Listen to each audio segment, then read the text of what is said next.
let us win. Please, God. Please don't let me suffer today, God. Please. Please, God, don't let me suffer today. Ah! that, that cracks me up all the time. It's like, what? I was on the watch along with him live, and he did that. It was when Was it I when was watching it on my phone. I had to start work, so I kind of got a little was it when flustered. And Haaland missed the it penalty? was from the Fulham game where it was just crazy, and so the game was crazy. My feed died, so I actually missed Joško Vardiol like clearing the goal off the line at the end of the game. Was that the, And then I just remember Adam going, ah! And so I told Steve, I'm like, Steve, you need to clip this for me. And he did. He turned, oh God. So Adam's in every stream, whether he likes it or not. Was it the clearance off the line by Vardio? I think it was like before then. I think he was just like, oh, come on, please don't draw. Please don't draw. Because speaking of Adam, we mentioned his name and here he comes. Yeah. Because they were peppering us like in the last 5 minutes of the game. They were just again another moment where we lost control of the game. I'm being told that the tempo setter was on the pitch in that game. We lost control of the game, so the math ain't mathin'. But whatever, we won the game, and we'll move on from it. But I'm a little nervous to face him at home. No, let's big up everyone. What's going on, people? Welcome back to True City Fan TV. We thought we would do a bit of match reaction about last night's game because apparently, we only do shows. Get yourself into a meme, Adam. Because apparently we only do show when we lose. Yeah, we're too negative. We are the enemy of the football club. I don't know. I'm starting to think I'm the person they're trying to recruit, Sounds like the club is being really harassing the locals and they're pricing them out. I think they're just looking for that sweet, sweet American tourism dollars. Yeah, no, don't listen to this. So sorry if that's causing some animosity, but yeah, I'm not really giving them my money. So, whoops. Yeah. I'm gonna try to in May. We'll see if that works out or not. I'm trying to come out in May, but I'm not sure if I'm going. I'm waiting for them to finalize the schedule before I start booking like a $2,000 trip because it ain't cheap. It ain't cheap. The fixtures will change. As you go, that's what I'm worried about. As you progress in the FA Cup and the Champions League, they change all the time. So yeah. Oh no, I know that from previous experience. I came out a couple years ago and I actually bought tickets for a Premier League game and it got moved. And it got moved outside of the window I was traveling in. So I had to eat the tickets. And they were like tourism tickets. They were like $250 a ticket. It was really expensive. Yeah. Thank God there was a Champions League going on at the same time. And I know they don't change the Champions League. Yeah. So I was able to go to that, but I had to pay for extra tickets. And I think they would change I think they would change that Arsenal game. Yeah, the one I'm looking at is a Brentford game. And the FA Cup is like, I think 2 weeks before. So if we're even in the FA Cup, it'll be 2 weeks before. So I think it's gonna be okay. But I'm just like, I'm not gonna book anything. I'm not booking a thing until I get an official fixture confirmation. Yeah. But the official confirmation is like 3 weeks in advance, and like if you book it 3 weeks in advance, that might be expensive, wouldn't it? Yeah, and that's a problem because I have to book my schedule for work like a couple months in advance. So I've requested like a week off, but like I don't want to burn a bunch of vacation days when I'm not going to travel. But like I need them to confirm it like as soon as possible. How many days you get? It'll be frustrating if they don't. Because like they'll just give me a bunch of vacation time, and I don't want to burn it if I'm not going to go. Like I'm not going to go all the way to England and not go to a City game. Yeah, like that's the only reason to go. I bought tickets for a concert, which I do want to go see, but I'm only going to go out if I can do both. So whatever. I'm sorry. This is my own personal drama. Bring it into the stream. Anyways, we beat Galatasaray 2-0 yesterday. Nice go. Yeah. We thought we'd just be doing a small match reaction. 2-0 Man City to Galatasaray. And we just want to hear your thoughts below. What do you guys think of the performance? What's your standing out player last night? And we're in the top 8. We avoided 2 extra games to play off.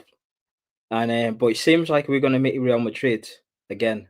Again. Jeez, I'm so tired of them. They might as well just put Real Madrid in the Premier League the amount of times we play them every year. We played them too. That's the worst Yeah. part. We played them. Yeah. So yeah. Let us know your thoughts on the performance. Let us know your thoughts on the result in the comment section. Kel, what do you reckon? What's your thoughts on the game? I mean, I'm very happy to get the win. I thought it was a little better than the Wolves game. Maybe not. It's still not where I think this club can be. I think we could do so much better, but I think a lot of people were slagging off the second half. I think we were fine in the second half. We were creating a lot of chances. We maybe did lose some control of the game, but we were creating chances on the break. Just a lot of poor finishing and poor final third play, like poor passing. Like Marmoush had a chance before he subbed off. Nori should have shot the ball. He tried to pass it. Foden served one up on a platter to Holland, and I don't know what he did with it. Tijani Reinders had a chance as well. So there were opportunities to make that a higher score. And I think we just kind of dropped the ball on that. But I did like what I saw from the attack in that second half. I thought it was much more improved from Wolves. Because remember in the Wolves game, there was like a 5-minute stretch where we were struggling to get out of our own half. So I think we improved a lot on that. So that's good. But again, this is Galatasaray. This is not like some, really good team. They're okay. They're not just so I need to see this weekend for me is a big one. And then the Anfield game. I really need to see who's got it.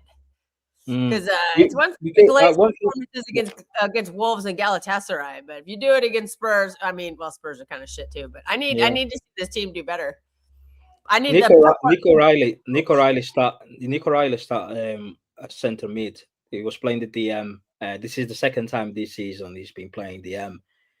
What would you make of his performance? Would you keep him in there going forwards? Because Nori played really well last night, and he's the left back that we signed. Well, would you keep him O'Reilly mid as a left back, or would you just bring Nori in there, move O'Reilly midfield alongside Rodri or Nico Gonzalez? I would be very interested to see him next to Rodri. But the problem is I'm dying to see Nico G and Rodri together. And the problem is there's a player in that midfield who won't get benched no matter what. So the person who's going to get benched will be Nico O'Reilly and Nico Gonzalez. They're going to be the two on the bench. I like what I've seen in the two games. I think, and also these are not like little games that it's not like he's doing this against Exeter. He went to St. James and did very well, and then he done it against it because it makes you think, if Nico O'Reilly and I've been saying that for quite a while. Yeah, you haven't got Nico Gonzalez. When Nico Gonzalez was injured, I said that quite a while ago. Take one of the fullbacks and put him in midfield, rather than when we went to Villa Park, he tried to experiment in John Stones and Reinders in a double pivot. And I even that at the time I said that you just don't, because we've tried John Stones last season, the season before when we went to Villa Park, we tried Akanji and Stones in the double pivot. I think every time we've tried John Stones in the pivot is that I think we've lost the game. And we had O'Reilly there, and we had Aït-Nouri. Do you know what I mean? You could have put Aït-Nouri left back and O'Reilly midfield, and he just go with that. Do you know what I mean? But he never done it. I think it's something we should try to develop over time. I don't know. Yeah. Adam, you made yourself into a meme. Actually, Steve did it, not me. Steve clipped you, not me. But no, I think it's something that we can build on it. Right now, I don't think it's I don't think I'd start him there against Tottenham. You're going to put Rodri there because Rodri's a better player. But I would love to see. I'm dying to everybody, and so is this whole fan base is dying for a Nico Rodri pivot. But what Nico O'Reilly has done is we don't know what Nico it's going to be. Is it going to be Nico G or going to be Nico O? Like Nico O has put himself into that conversation. We're all dying to see it. I've heard almost every content creator say we want to see Rodri and Nico G together. I don't think it's going to happen. I don't think it's going to happen until next season. It's too obvious. It's just too obvious right now. It's too obvious of a thing to do, so we're not going to do it. No, it's not. I don't think it's going to happen because Well, you know who We know why. No, we know why.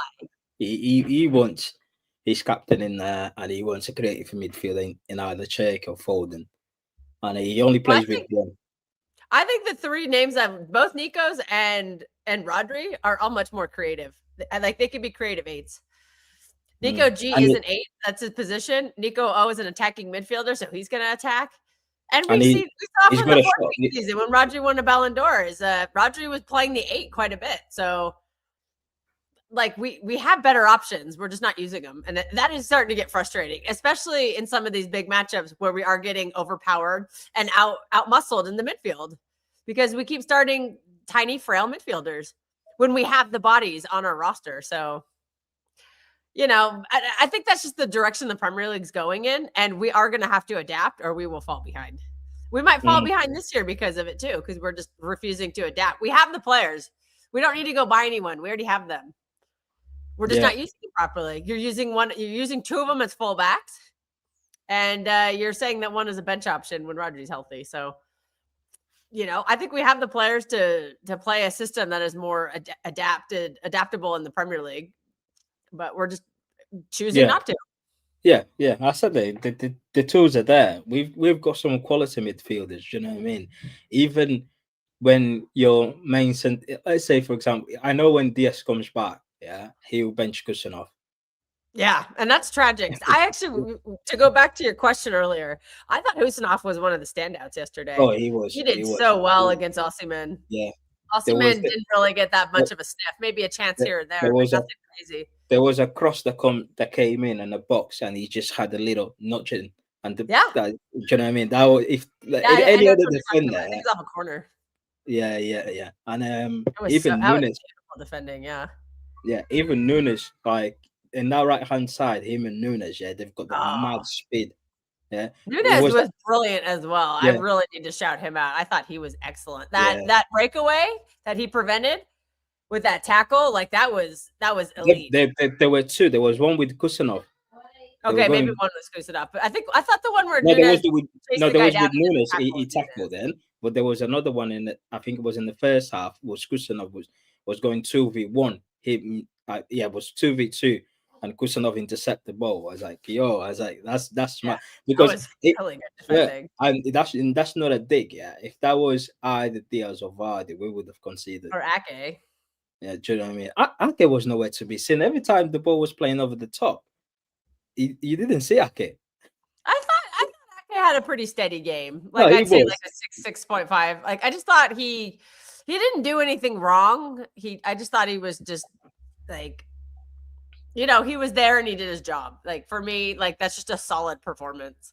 My expectations for him are pretty low right now because I know that he's got health issues. He's playing with like pain-killing injections. But even when he's fully healthy, I think he's just his pace is becoming a liability. It's just shot. I don't think. No, it's hard. Sometimes it's hard to watch. But I thought yesterday, I thought he was fine. I thought he did the job we needed him to do. And every time he's holding off too to balance it out because who's off all the running. You feel sorry for him every time, like every time he's holding his hamstring. I'm like, you haven't even won. It's just hard, because some players are just so injury prone. Like same with John Stones, they're just too injury prone, and I feel like there's just nothing that can be done about that. And I feel for the guy. Stone, I would not count on a meaningful contribution for Stones the rest of the season. I've given up on him. I'm sorry. I just don't think I think the injuries have just destroyed him. He didn't look good earlier in the season when he was playing. He just doesn't.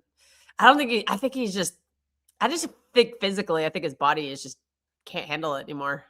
Maybe if he went to I think he'd probably be able to continue his career in Italy because that's just a slower league, and he's very skillful.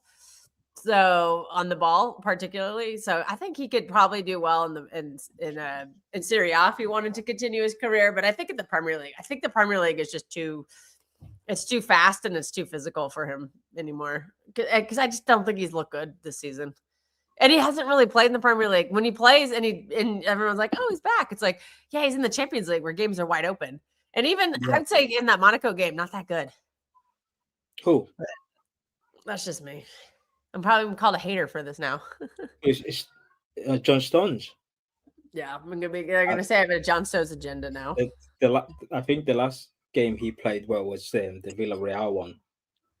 Remember when we played Oh Villarreal? yeah, he was all right in that game, but Yeah. He was yeah, stepping to Champions League. midfield, and then the following game, it was Villa against Aston Villa, Villa Park. Then when people was like, okay, we can play Stones and then Reinders in there, and that was a recipe for disaster. To be fair, it was awful. Yeah. Well, it was good to see him ignore it as well. He was brilliant. Yeah, he was going forward. He was putting cross in the box and whatnot, and yeah, that's the ignore we we were used to it in the Club World Cup even before he got injured at the beginning of the season, and hopefully he can get more games because we need it. I think I was a bit disappointed with Marmoush.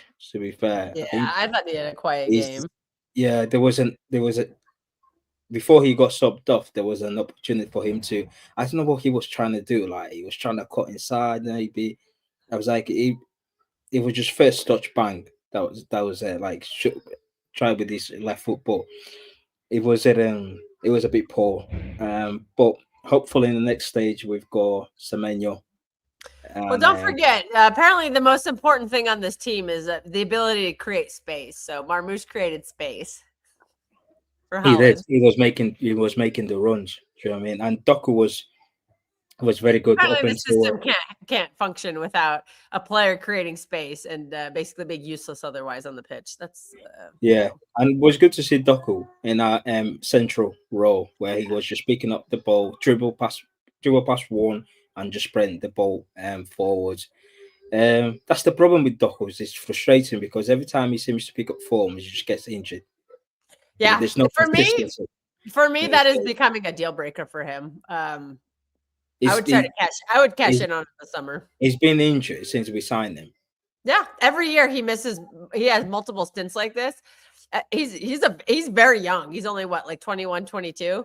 That's a lot of muscle injuries to have at a young age. And you see how they build up. Like look at Bukayo Saka. He's had a bunch of muscle injuries. He played through them all, and now look at him. He's moving slower. And I think for Doku, that's really going to affect him because what makes him so special is that initial burst of pace. And he's not going to be able to do that with all these injuries. Like that's gonna wane fast. And I don't think there's enough left over for him to necessarily be like an elite player. So I think I just, and I've also just been very disappointed. Oh, not again. Oh no, that's a highlight. Never mind. Sorry, I have a game on. I'm watching some Europa League. I'm doing scouting for everyone's ragging on Elliot Anderson, saying he's like oh, we shouldn't overpay for this guy. There's a guy in Lyon who's probably he's not quite as physical, but he's very good. Tyler Morton, the Liverpool guy. Yeah, I've been scouting him a little bit. He's very good. I haven't really. Well, actually, Paramount Plus's feed was screwing up earlier, so I missed like a whole bunch of the game. It was just like pixelated, and I couldn't see anything.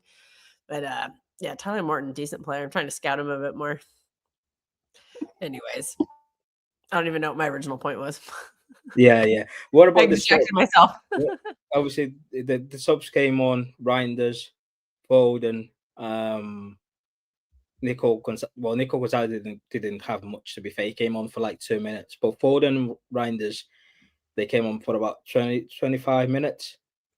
And both of them poor, really, really poor. On the ball, nothing. Off the ball, apart from he Foden, he put across For Haaland. Haaland didn't even get the ball. He didn't even reach for the ball. It was a bit wide. But apart from that, it was not much in him. It just showed why he's not starting. Yeah, he's in a funk right now. Reinders, Paul. Who else came on? Johnny Reinders came on. He was all right. He had that chance he missed, and then he got in the head collision. And I don't think he looked the same after that. He looked a bit woozy. No. Probably should have taken him off, but remember he bandaged his head up and kept playing. And I'm just like, I don't think he looked good after that. So yeah, his best attribute to Johnny Reinders is just driving the ball forward. But any other thing than that is just, do you know, every time he tried to shoot from some mad angle, and it is either go way too wide or just hit the player. Do you know what I mean? Like, there's no Yeah. composure whatsoever. But And yeah, it's crazy because if he had just slightly more, he could be on his stats. His stats are already kind of pretty decent. I think he's at around yeah, 10 GNA in all comps, maybe a little bit more. But think of how yeah. many good For the first positions he's season, been but in and how many like sitters he's missed. Like he could easily have double digit goals by now yeah, and maybe double digit assists because there's been a lot of chances I think he's created. I because trust him going forward. I think I mean, mm, I think the composure will work itself out over time. Because I just but think that's his my main quality. concern is Off ball, completely worthless. my main concern is that these players should not be chopping up form at this stage of the season. It's all well and good performing well at the beginning of the season where it's not pressure, but we are now into the second half of the season. Games are coming thick and fast. Like, we cannot afford, like, there's two big games coming up, yeah, and we need everyone in form. That's why putting on the title, like our final third, needs to improve massively. It Like, does. we've been missing chances after easy chance. That header from Haaland at the start of the Should have missed, game, yeah. that should have been a goal. Do you know what I mean? And the reason why I'm concerned is because All I Nori to do is shoot the ball. He tried to pass it and lost it. I was like, I Nori, yeah, just shoot yeah, the ball. he's 1-on-one Shoot. with the keeper. Yeah, Do you know just what I shoot. mean? Like, just shoot, like, And Omar had a great chance too, and then his touch let him down. yeah, his first Yes, touches. his poor first touch is starting to really show why he, I'm getting a little frustrated. Maybe Yeah, I'm trying to chalk it off as like maybe he's still coming back and a little rusty, but his first touch because lets him down quite a yeah, bit. because you know, if you remember, if it's like, but during when we were winning titles, we were picking up forms in the second half of the season. First half of the season, we were a bit like on and off because obviously a lot Yeah, of players were coming back late from international for preseason. Some summer, of them yeah. they didn't have a preseason. We used to have preseason with all the youngsters, and we used to start the season very slow. But second Yeah. half of the season, that's when everyone start picking up. But this time, second half of the defense is doing their job, but the attack is not. Yeah, everyone You know keeps what I mean? whining about our defense. I think our defense is The fine. defense is fine, I think but I think most of our problems are just stemming from our midfield. yeah, because even last season, I'm starting to see signs from last season where we were going to games, we were cruising in the first half, scored one goal, and then in the second half, like first half, we were missing chances, missing chances. I Yeah. remember Juventus, Haaland 1v1 with the keeper, missed it. Odin missed some chances in that game too. Sporting, we were missing a lot of chances in the first half. We were 1-0 up at half time. Yeah. Brighton, Bournemouth, like it's No, we it, lost. I it's don't think we scored in that game. yeah, because at the end We of the lost day, 2-0. if you don't start scoring goals, then the opposition are gonna start attacking you, and they will start causing problems because going to half time with 1-0 lead is not it's not really good enough when you consider the amount of chances you created. Do you know what I mean? We need to start scoring more goals. That's my main concern because we are in the second half of the season now. We need to be clinical. We're not gonna get a lot of chances against Spurs. Yeah, We if should, we yeah. They'll probably. I don't know we're what not to gonna think of get it. I we're haven't not gotten gonna get in a lot of chances at mode yet. Anfield. So one or two chances that you get, you need to make sure it counts. Do you know what I mean? You need to make sure you put it in the back of the net because this is not the time for players to be up for, man. Foden, Reinders, Haaland, this is not the time. Do you know what I mean? It's all well and good to perform well in October, September, where there's no pressure really. Yeah. Do you know what I mean? But now, yeah, the gap is reduced to 4 points, two tough away games against two very poor teams. Don't give me that. Oh, Anfield is no. They poor, they crap. They're very Bournemouth, consistent, yeah. Bournemouth put them to the sword, Yeah. and Bournemouth Oh, was Nottingham Forest went into Anfield and bitch slapped him 3-0 at Anfield. Leeds yeah, United went in and got a draw. yeah. Burnley almost got a draw with them at Turf Moor. They bottled it Tottenham right at the end. Tottenham has one win in 8 Premier League games, 2 wins in They're missing half 13. their team too. They've lost in the last 13 Premier League games. They've lost 7. Don't go up there and say, "Oh my God, we always lose to Tottenham," and just concede Yeah. it for no reason. That's Yeah, those excuses to me are just I can't listen to them anymore. If Do you you know what I want to mean? win the title, you have to put the pressure on Arsenal. And we dropped some careless points to Brighton. We dropped 5 points to Tottenham's Brighton this year. Tottenham's is it they're We already 14th lost in the to Spurs table. at home, got embarrassed by them. Couldn't tactically figure out anything out. Yeah, so if you want to win the title, you have to go win these games. And We if you have don't to, win them, I think it's going to be very difficult to win the title. I still because think I'm not sure. I can't trust this team from game to game. Like I'll see signs of improvement and then it'll just fall off a cliff again. And I feel like people, oh, well, it's just the injuries. It's injuries. I don't think it's just the injuries. no, Like, it's not the injuries. No, they're blaming the some people are blaming Bodo Glint because of injuries. And I was like, no, not we had really. more than enough in attack to win that game. And we created a lot of chances. Erling Right. Haaland missed a great chance right before halftime in that game. Tijani Reinders missed a great chance in the second half. We Okay, created so chances. We had a Ballon d'Or winner, right. a player of the year, the best striker in the world, and an up and coming best 10 in the world, and Ryan Cherky. We should go in there and score goals. We shouldn't be held Right. to one goal. How does not having Vardy and Diaz stop you from scoring goals? Exactly. Yeah, that's my exact point. They might help you preventing 1 or 2 goals that we conceded, but scoring goals is part of your attack. Hey, big up, Luke. Luke's in the chat. What up? Do you know What what I up, mean? man? Yeah, Like, just need to increase the levels. Yeah. yeah, It's time. scoring Yeah, goals it's is part of time. your attack because Semenyo's there. Semenyo's has been a massive boost to the attack, but Semenyo won't do him just by himself. Bolden needs to come into form. Yeah. Haaland, even though Haaland scored that goal, I don't think it was good in that game. No, yeah, but was really bad. that's just Holland though. I feel like there's so many games where he's just, a couple of goals masks up a meh performance. I just think that's what you're gonna get out of him. But Tyler Martin? Why? Yeah, but So much for the this scout. is not the time because Haaland is one of the captains now, and we are going to a period in the season where you need leaders in that pitch. Do you know what I mean? You need people that okay, we're not losing this game. We need a KDB.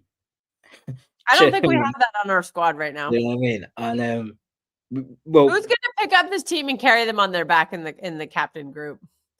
Right now, I don't see anyone. Like Diaz is center back. He's not going to pick anything. We expect Foden, who is one of the senior players. Yeah, Rodri, I'm still giving Rodri grace because of how poorly managed his return from injury has been, that he's still just not match fit. And a lot of that is because he was just completely overplayed at the beginning of the season, and that led to more injuries. So that to me is not on the player, that's on the manager and the team. Well, we have to ask him question on Bernardo Silva to pick this team up. Yeah. Foden. Yeah, where was Bernardo Silva in the derby when we were absolutely annihilated, created no chances whatsoever? He's the captain. That's his job, to rally the team and get them going. And we looked like scared little babies. He got subbed off in the derby. That reflects poorly on the manager and the captain for me. Well, he got subbed off in the derby. So every time we lose in a game, he gets subbed off. That's your captain. Sounds like Martin Odegaard. The only captain who's been subbed off every time we're losing this season is Martin Odegaard. Aston Villa, he got subbed off. Newcastle, he got subbed off. In the derby, he did. Every time he doesn't offer a goal threat. I think when you're losing a game, you need to have goals, and that is one thing he just won't do anymore. Yeah. Right. When you lose in the game, you look around and there's two things that you're looking at that can inspire you. One is your captain, and one is somebody that's gonna galvanize the team. Right.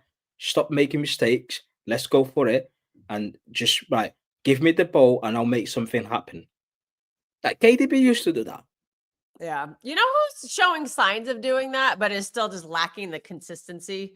But I feel like always tries every time for me, it's Ryan Cherky. I think he is constantly trying, and he's still inconsistent. He is failing a lot. But I think he just kept going and going and going. When he came on in the derby, he kept going and going and going and trying stuff. And none of it worked, but he was putting the effort in. Yeah, he Yeah, tried. no, I like Listen, this term passenger. I think we have a couple of passengers on this starting 11. And maybe that's why we're so inconsistent. yeah, but Right now for me, Tijani, when he starts, a bit of a the thing passenger. with the Marmoush has thing with kind of been a passenger. Foden's been a passenger. And that's concerning because they're all part of our attack that we're trying to score goals. But like Semenyo just came in and took was like, yes, I'm here. Like you could tell he wants it and he's going for it. Ryan Cherky, fresh, young player. I'm here. I'm trying to do this. But yeah, some of these players who've been here a long time, I don't think are putting in that same kind of, I'm gonna do everything. I'll throw myself to the ground. I'll pick up a yellow card. You know what I mean? Like I'm gonna try. I'm just not seeing that from some of the players. no. They definitely we're not like you can see like the outstanding performance this season. Like the most consistent ones have been Donnarumma, Nunes, O'Reilly. Vardy was there, but obviously Yeah, Vardy's Vardy when he injured. was playing. Yeah, Nico Gonzalez. I think Ruben Diaz has been very Yeah, consistent Diaz. this year too. Yeah, You already said him. um, Okay, sorry, I missed that. yeah. And up front, no one. Yeah, Like he's just the pack. Did you see how mental that is? Like yeah. the most consistent player have been the ones playing at the back, and up front, he just okay. Today's my day. Then I'll be back in 2 weeks' time. Yeah, I Honest- think Holland was carrying us for the yeah, first Haaland couple for of a certain months, but period. yeah, the past like 6 weeks or so, I think 6 to 7 weeks, I think his levels have dropped off. I'm not going to call him a passenger, but I just think his form has dropped. Foden had the purple patch. It seems like the people who have the purple patches are the ones playing behind Holland. Like Foden went through where he scored like, he scored like 6 or 7 goals in the span of like 10 days, 10 games or whatever. It was when he was playing behind Holland, and then he got shoved out wide. And Tijani moved in behind him, and then Tijani started scoring goals. And so it just seems like who's ever behind Holland is kind of scooping up the opportunity and the chances. But yeah, it is frustrating, the inconsistencies. And now Holland's in poor form and it's hard to get him out. But at least we have an option without him now. We didn't have that earlier. When Marmoush was at AFCON and when Marmoush was injured, Holland got run into the ground. That was the unfortunate. I think Foden has been run into the ground. I think there's a stat that Foden has run the most kilometers in the Premier League this season. Would you start Marmoush if Doku's not fit? Yes. Yeah, Yeah. I would. I would start him in that exact role that Doku was playing. I would. And I think Marmoush is a better goal threat. And that's where he played last season. He had O'Reilly overlapped, and just do the same thing with Aït-Nouri. Overlapping and let Omar kind of tuck inside. I think I don't know if he'll set up chances, but I trust him to score a goal. Yeah, I would I start. have no faith in Doku to score a goal anymore. I just don't. I think the guy is just not good enough in the front of the net. Yeah, I hear you now. Yeah, I would definitely start Marmoush on and Semenyo. Menu. Yeah. Yeah, and then comes the Turkey versus Foden. Like I think right now Turkey deserves a shirt, but I have a feeling Pep will bench him. It's not brainer, is it? Turkey's literally 1 assist and 1 goal to hit double figures, 10 goals and assists. He's got 9. He's on. He's they on just 9, had a stat that came out. Has 18 GNA in all comps this season. Yeah, he's got 9. Apparently, is the most for any Premier League new signing. Also, he missed 2 months of the season. So yeah, see that's the problem. To do that with missing 2 months of the season is very impressive. He's got, especially when there's been a lot of games where I don't think he's playing well. Very, very, yeah. Guy, there's so much potential for Turkey. I'm trying to not get ahead of myself and stay calm. But I really like what I'm seeing, man. And the guy. That's the most frustrating thing, yeah. That people think, oh, you just hate. No.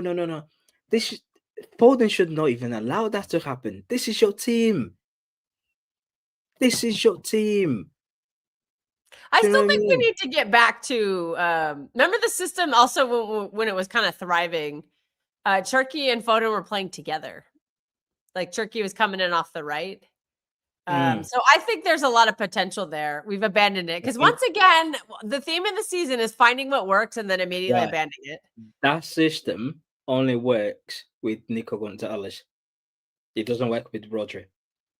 Yeah, probably. Well, because because someone has to go do defensive work because literally because nobody else in that midfield does any Nico defensive work. Gonzalez is a more defensive minded than Rodri. Nico Gonzalez doesn't commit forward as much as Rodri. Nico Gonzalez just protects the back line. He's there. Do you know what I mean? Like, Oh, he stops oh, more counter than Rodri. So when Nico Gonzalez is there, he allows Foden and Sheikh to float in midfield. But when Rodri is there, Rodri is a player that he wants to be everywhere on the pitch. And when we don't have the ball, we leaving ourselves exposed. That's why with Nico Gonzalez, it works with Foden and Sheikh. But when it's Rodri, yeah, because Pep changes the system. It's like that yeah, 3-1-6. Rodri I is don't a know why we're player. playing a 3-1-6 Like when Rodri is Rodri's a player that everything needs to go through him.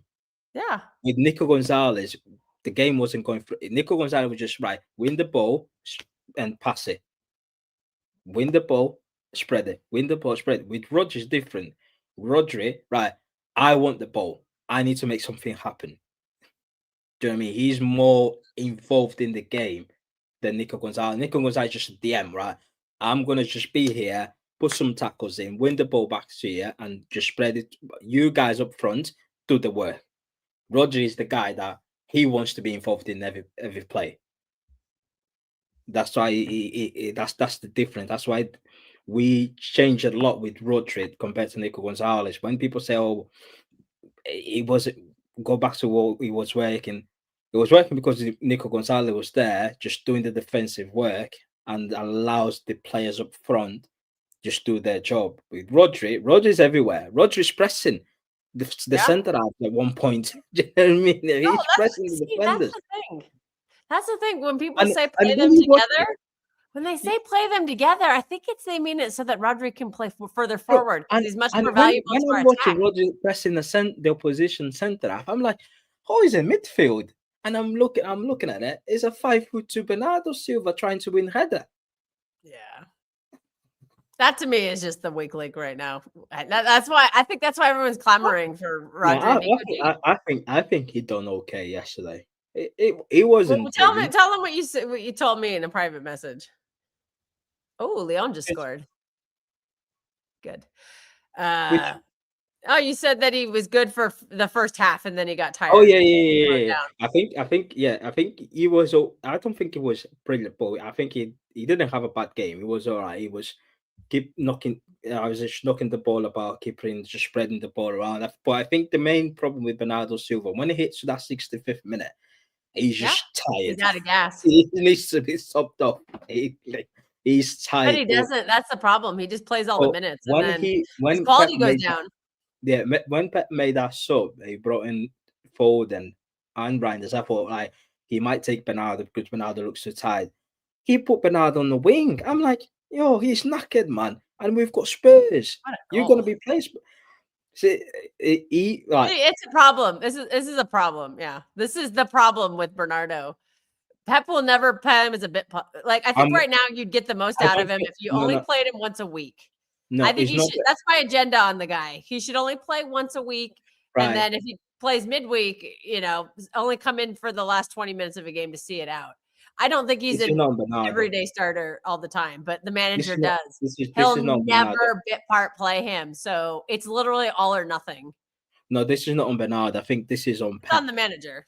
Yeah, because I've seen but there's a lot of patterns in game where when Pep is trying to defend a lead, he keeps Bernardo on for 90 minutes. Regardless whether he's just got one leg left, whether he's got only one arm, he will keep him for the entire 90 minutes. Even though when he's knackered, you can tell the guy is tired. But if Pep is trying to preserve a lead, he was like, right, you need to stay there. And that's not Bernardo, that's on the manager. Yeah. Like the manager, that's because he feels like if the game is just Bernardo's 31. He's 31, but he's been running 15 kilometers a game for 10 years. So the miles add up. That's what happens. Because so I just think in Pep's mind, is like we're 2-0 up. We're now in that top 8 with the goal difference. if the game just becomes a bit chaotic like that, I need to have a Bernardo Silva on the pitch to calm things down. That's how Pep's think. That's why he never takes him off when we are 1-0 up, 2-0 up. He always keeps him in there. But by keeping the player that is tired, you're not helping the team. And I think that's why we keep losing control in the second half of games. Do you know what I mean? I Because don't think when you anybody. I think our two veteran midfielders, neither one of them are match fit enough to play. Yeah, because when consistently 90 you've minutes. already had when And you the Rodri moment gets an you excuse because he's been so Yeah. he's been injured for so long, and Because- his recovery has been so mismanaged. So he gets grace from me. I know he's still trying to find his legs. Pep Guardiola say he doesn't need a massage. He recovers really quick. Who? Bernardo. Oh, well. Again, father time comes for everybody, and father but time's been knocking on that door for the over a problem season. is, the moment you've already had Nico Gonzalez and Nico Riley in that midfield, that's the moment where, right, I need to take my captain off because he's tired. Need to keep him fresh for Sunday. Do you know what I mean? Because we've got Sunday, then are we playing Tuesday or Wednesday against Newcastle? Is it Wednesday or Tuesday? I don't know. Let me look it up. I'll look it up real quick. Then we've got Anfield on Saturday. I'll double check. Hang on. Oh, why did it reset? I hate it. Do you know what I mean? Okay, So- February. Newcastle is Wednesday. Wednesday. Liverpool's on Sunday. It's on Sunday as well. On Sunday, Like- yeah. So we get an extra yeah. day. That's So- helpful. Do you know what I mean? And you literally are using this guy. You burn him like he's already knackered. He's burnt out a lot of players. I think Foden is burnt out. Why is Foden burnt Foden is out? running the most kilometers out of anyone in the Premier League, according to a stat that came out recently. And I'm sure Bernardo's right up there with them. They're running too much and they're not getting adequate rest. I think a 25-year-old can handle that a lot more than a 31-year-old can. There's Why just is no Foden burnt out? balance. He didn't play last season. He started Foden? 15. Yeah, he started 15 games last season. Yeah. Foden should be able to handle this more, but for some odd reason, he's just not. Like he's younger and he's got. So his legs aren't going. he didn't start 15 games. He started more than 15 games. I meant he played 90 minutes, only 15 games. But apart from that, he was being subbed off, and I don't think he shouldn't be tired. It's not like the only season where he played a lot of football was 23-24. And then the treble season, he didn't play that many football. He had some injuries, and then he just became he was playing most of the games He where was off he was the bench. playing 90 minutes was in the Champions League in the group stage in the treble. But then he got injured. When he came back, he just found the team was already settled. Yeah, it was. Jack Grealish, Bernardo, Gundo, and he was just a bench player. He was just coming off, but when KDB needed rest. Do you know what I mean? So Yeah, I and don't there's know, something man. people are gonna forget too. One reason why we had that run at the end of the season is we were out of all comps. We were only playing one game a week, so people were getting adequate rest, and they weren't just burnt out all the time. And I think they're kind of being like, "Well, remember this?" And I'm like, "Yeah, one game a week. We're not going to have that luxury this year." So there are a lot of players in danger of major burnout, especially the older ones.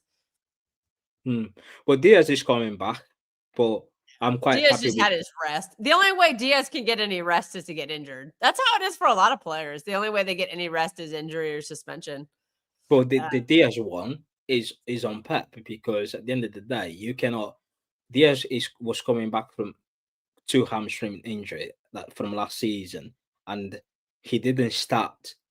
He didn't play at the start of the season because he was out injured. Like when we played, he came back against Brighton, but he didn't start Wolves, but he played Tottenham and Brighton. I have to respond to this, Richie. Sorry. No, toward the end of the season, we were eliminated. We didn't even make we didn't make it out of the playoffs in the Champions League. So outside of the random weeks we had an FA Cup game, we were also out of the Carabao Cup. We were only playing one game a week. We had no other competitions to be in because we got eliminated from the Champions League so early. We were not in the Champions and the Carabao Cup so early. So yeah, maybe we were playing a couple, once or twice a month we were playing 2 games a week, but no, we weren't playing every 3 days because Yeah. we were eliminated from the Champions League. So we couldn't play in those games. With the Diaz and Vardio, right? I remember Newcastle at home, we were 3-0 up in the 64th minute. That's the time where you have Gusanov on the bench. Yeah. Where you can write, yeah. okay, Diaz, you're coming off. You've already played an hour of football, get some rest. Gusanov alongside Vardio going and you go see out the game. Dortmund at home, we were 3-1 on the 69th minute. Right, Vardio, you've done your bid. Gusanov, play alongside Diaz, see out the game. We scored the fourth, it's done. Do you know what I mean? There were so many games where he could have managed that back line better. Even Nori was sitting on the bench. And this season as well, like Husanov has been there. I know he had that injury, but once he came back from that injury, like he was available. The problem is that Stones and Ake are just so unreliable that maybe Pep was like, I'm not even going to bother with them anymore. He plays them once or twice and problems. Ake has been a little better, but Stones is just like really tragic. To be fair to Ake has been better than Stones. Ake's had a better health record, but Ake is playing injured right now. But I'm hoping with Gahey in here that'll take some pressure off Ake. I don't think we're gonna have to play him as much. So that'll give him some time to kind of recover. So if we do need him, if something does happen, then he'll be a little bit fresher. Which is bad news for him because I know he's trying to play more minutes to get in the World Cup. But I think Husanov has proven like how valuable he is. Like, yeah, again, I want to just glaze. I have to go in 2 minutes, so I just just to touch on our final point. Who do you want in the last set of and a knockout? Oh, I want to say Bodo Glint because I think Pep would just come back with a vengeance. But the problem is I don't want our players playing on that plastic pitch again. We all know what's going to happen. It's going to be actually, I would like Benfica because I think it'd be fun I don't think we've ever played them in the Champions League. So that'd be kind of fun. Can we play Jose would be interesting. The one I don't want is Inter Milan. That's a tough match. Well, we can play. We'll probably get Real Madrid again. Right, we can play Real Madrid, Bodo. Is it Inter or Dortmund? It's Inter. It's Inter, Bodo Glint, Benfica, or Real Madrid. Ooh. And then apparently we will have to play either Bayern Munich or Arsenal in the quarterfinals if we advance. Really? Allegedly, that's the pathway. Yeah. Hopefully, that's the time of year where Arsenal start bottling it. So. Yeah. Who knows? I would take Arsenal. I think over 2 legs we beat them. I don't know. But we'll. I think we'd probably get the second leg at the Emirates, so that's a little tricky. Yeah, second legs because they finished first. They'll play every second leg. They'll play every second leg. What's this? Would you like to see Rodri versus and Anderson? I've said this before. I would get all 3 of them on the team, and every game you play 2 out of the 3, and you rotate based on injuries, form. Every single game is either Rodri and Anderson. Would you against Tottenham? Would you start Rodri and Nico Gonzalez? I would personally, yeah, but there's no point in thinking that because it's not going to happen. No, that's what I'm saying. Who would you start? Rodri. I would be running with a Nico G Rodri pivot because I think that. No. I'm saying against Tottenham, only one will play. Who would you start between them 2? It'll be Rodri. No, who would you prefer start Rodri and Nico G? I would rather go with Nico G. I'm still a Rodri girl, so I'm going Rodri. But again, that's why I want both of them. That's no 2-2. I prefer. Like I said, I am Rodri Nico G all the way. That's what I would do. I think that helps us creatively because Rodri can push forward and be creative because he's a world class 8 and a world class 6 at the same time. He was doing in his Ballon d'Or season. Remember, Kovacic held back. No. Ever since your boy Rodri came back, we've been quite dog shit to be fair. No. That's why I'm playing both of them together. No. I'm playing both of them. Well, yeah, guys. I gotta go to work, so I'm gonna. I'll let Mateus wrap up, but I'm gonna go. So bye. Yeah, big up Kel. Big up everyone in the chat, and just basically just put your thoughts in the comment below. who would you start against Spurs, and who would you fancy in the last 16? I would go with Benfica. I think it would be a very interesting game between Jose Mourinho and Pep. I don't want to play Real Madrid. I'm just sick and tired of playing them. Inter, nah, not really. It's gonna. Every time we played Inter, it's just a boring football match. So, Bodo Glint, nah, I don't like them anymore. Yeah. So yeah. Anyway, I'm gonna wrap it up. Big up everyone in the chat. Big up. Thanks for tuning in. Make sure you like the video. Make sure you subscribe. I think what day is it? Today's Thursday. I think we'll be back tomorrow or Saturday for the Tottenham preview. Yeah, make sure you stay tuned, and I'll see you soon. Hey, Hey, how you doing? hey there. Hey, nice spot, huh? Oh, yeah. Oh, yeah, it's great, especially because of that thing over there. You know what's in there? Corn. Really? Wow, I could go for some corn. You're dark, Raj. I don't care.